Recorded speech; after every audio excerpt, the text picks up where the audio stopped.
दरभंगा में loco running staff के cadre restructuring में हो रही देरी के विरोध में ऑल इंडिया लोको रनिंग स्टाफ एसोसिएशन का प्रदर्शन। रेलवे बोर्ड से जल्द निर्णय की मांग। दरभंगा में ग्रैंड बैडमिंटन टूर्नामेंट 2026 का आगाज। राज्य भर के खिलाड़ियों ने दिखाया दमखम।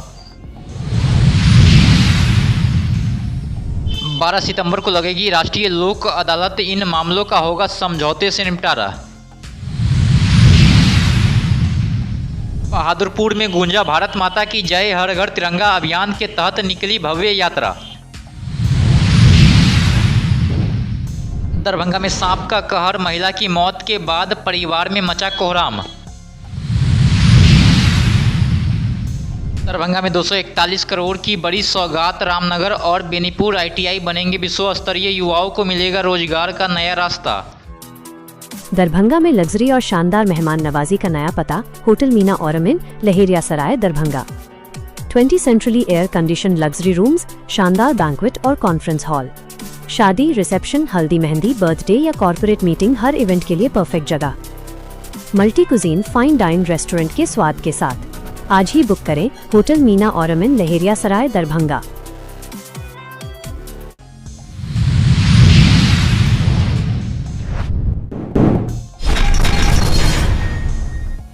दरभंगा में लोको रनिंग स्टाफ के कैडर रिस्ट्रक्चरिंग में हो रही देरी के विरोध में ऑल इंडिया लोको रनिंग स्टाफ एसोसिएशन की दरभंगा शाखा ने 13 अगस्त को धरना प्रदर्शन किया। देखिए, हम लोग तो आज अभी यहाँ की जो टीम है वो दरभंगा रेलवे स्टेशन पर बैठे हुए हैं और आज का यह कार्यक्रम ऑल इंडिया लोको रनिंग स्टाफ एसोसिएशन के बैनर तले पूरे भारतवर्ष में एक साथ 2 घंटे का कार्यक्रम हो रहा है। और क्यों बैठे हैं उसके पीछे का मुख्य रीज़न आज बैठने का ये है कि कैडर रिस्ट्रक्चरिंग लोको रनिंग स्टाफ के मामले में वर्ष 2009 में की गई, उसका रिपोर्ट आज तक प्रकाशित नहीं हुआ है। अभी 8वां पे कमीशन सामने में है। पे कमीशन का गठन हो गया है। 8वां पे कमीशन कई सारी मीटिंग्स कर चुका है, वो अपना रेफरेंडम प्रस्तुत कर चुका है, हमारा संगठन भी अपना रिप्रेजेंटेशन दे चुका है। बावजूद कैडर रिस्ट्रक्चरिंग के मामले में अभी तक कोई भी बातें बाहर नहीं लाई गई है। तो हम लोगों का यह प्रमुख मांग है कि कैडर रिस्ट्रक्चरिंग 8वें पे कमीशन से पहले लाई जाए। क्यों? उसके पीछे का रीजन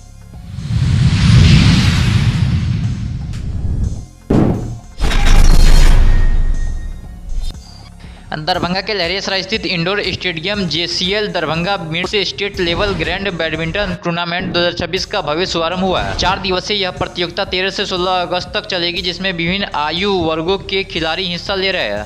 CA के द्वारा ये प्रोग्राम अरेंज किया जा रहा है और जिला प्रशासन का सहयोग है इसमें। बच्चा है JCI जो स्टाफ है, जो प्रबंधक है, उनको मैं धन्यवाद अर्पित करना चाहता हूँ। और सभी जो खिलाड़ी हैं उनको मैं बेस्ट कोशिश बोलना चाहूँगा ताकि ये लोग अच्छे। दरभंगा टाउन की तरफ से ये grand state level badminton tournament arrange हुआ है 13 से 16 अगस्त को। बहुत ही ज़्यादा ग्रैंड हो रहा है और इसमें 200+ रजिस्ट्रेशन हो चुके हैं और इसमें 15 डिस्ट्रिक्ट से अभी तक प्लेयर्स आ चुके हैं हमारे पास, जो कि नॉर्थ बिहार का अभी तक का सबसे बड़ा टूर्नामेंट बनेगा। कहाँ से 15 के अलावा भी और कहीं से भी 15 डिस्ट्रिक्ट से आ रहे हैं। दरभंगा, मधुबनी, समस्तीपुर, मुजफ्फरपुर, पटना और भी बहुत जगह से। कितने खिलाड़ी आ चुके हैं? 200+ प्लेयर्स अभी रजिस्टर करके।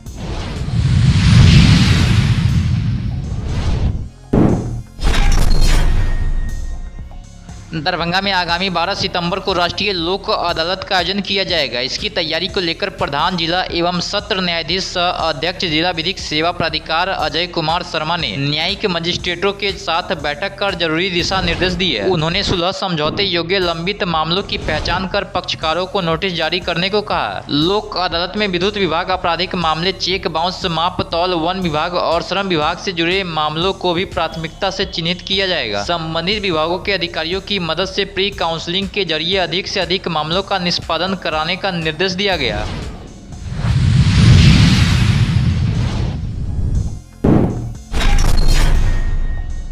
दरभंगा के बहादुरपुर प्रखंड में हर घर तिरंगा अभियान के तहत गुरुवार को भव्य तिरंगा यात्रा निकाली गई है। यात्रा में विधान पार्षद हरीश सहनी सहित जनप्रतिनिधि, पदाधिकारी, कर्मी और बड़ी संख्या में आम लोग शामिल हुए। हाथों में तिरंगा लेकर लोगों ने देशभक्ति और राष्ट्रीय एकता का संदेश दिया। इस दौरान भारत माता की जय, वंदे मातरम और जय हिंद के नारों से पूरा माहौल देशभक्ति से सराबोर रहा। यात्रा के जरिए लोगों को स्वतंत्रता दिवस के अवसर पर अपने अपने घरों पर सम्मान के साथ तिरंगा फहराने के लिए प्रेरित किया गया।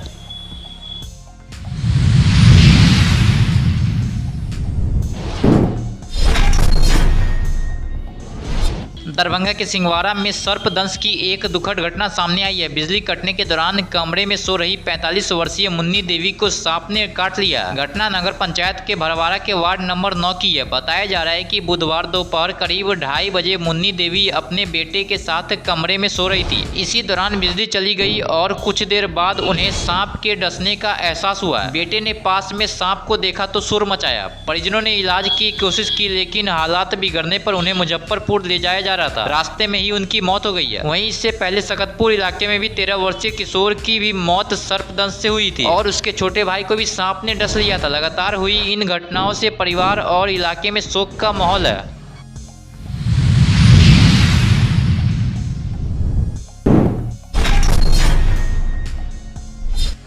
मिथिला के युवाओं के लिए बड़ी खुशखबरी है। केंद्र सरकार ने पीएम सेतु योजना के तहत दरभंगा के रामनगर आईटीआई और बेनीपुर सरकारी आईटीआई को विश्व स्तरीय संस्थान के रूप में विकसित करने की मंजूरी दी है। दोनों संस्थानों के विकास पर कुल 241 करोड़ रुपए खर्च किए जाएंगे। रामनगर आईटीआई को हब और बेनीपुर आईटीआई को स्पोक के रूप में विकसित किया जाएगा। यहाँ आधुनिक इंफ्रास्ट्रक्चर, अत्याधुनिक लैब और नई तकनीकी से जुड़ी प्रशिक्षण सुविधाएं विकसित की जाएगी। योजना के तहत युवाओं को उद्योग की जरूरत के मुताबिक तकनीकी प्रशिक्षण मिलने की उम्मीद है, जिससे रोजगार और स्वरोजगार के अवसर भी बढ़ सकते हैं। सांसद डॉक्टर गोपाल जी ठाकुर ने केंद्रीय कौशल विकास एवं उद्यमिता मंत्री जयंत चौधरी से मुलाकात कर इस स्वीकृति पर आभार जताया है। दोनों संस्थानों में विकास कार्य जल्द शुरू होने की भी बात कही गई है।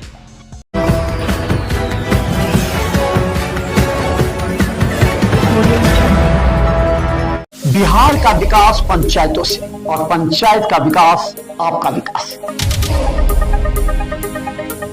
क्या आपके जनप्रतिनिधि, मुखिया के अलावा आपके पंच, सरपंच, उप मुखिया, जिला परिषद के साथ पंचायत समिति आपके क्षेत्र के लिए काम किया? कोनो काम नहीं हुआ मुखिया जी के द्वारा।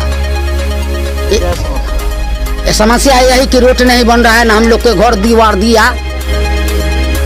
और नहीं काम किया और सिर्फ अपना विकास किया, तो आपके पास इस बार सुनहरा मौका है। ये तो मुखिया जाएगा, ये मुखिया लाख नहीं है हम लोग के।